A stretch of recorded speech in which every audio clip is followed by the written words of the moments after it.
Hallo, ek is Ronel Besuidenhout. Jy luister na 40 dae van oorwinning.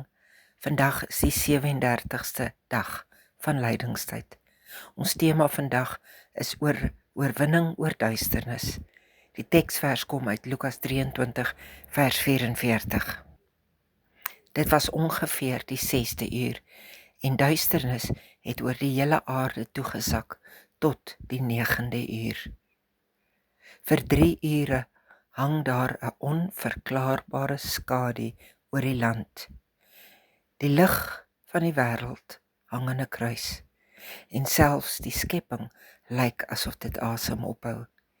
Het die duisternis dan wel die laaste sê gehad? Het geweld, sonde en haat die laaste oorhand gekry? Ons ken sulke ure, wanneer ons gebede nie verder as die plafon voel styg nie, wanneer hoop dun en broos word, wanneer God stil lyk. Maar juis in daardie digte donkerte roep Jesus uit. Dit was werklik alles volbring. Dit was nie 'n sug van nederlaag nie, maar 'n oorwinning wat vanuit donker skadu's gebore word.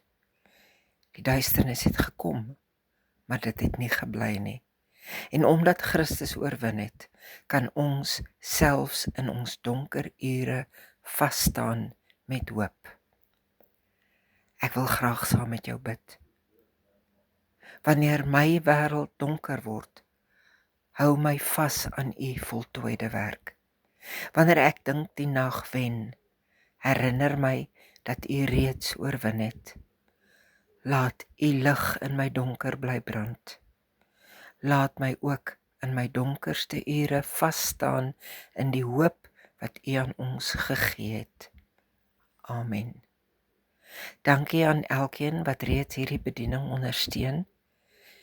Sou jy ook 'n donateur vir hierdie bediening wil word, kan ek nie genoeg dankie sê daarvoor nie.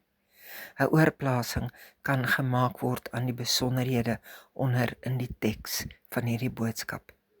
Mag dit met jou goed gaan.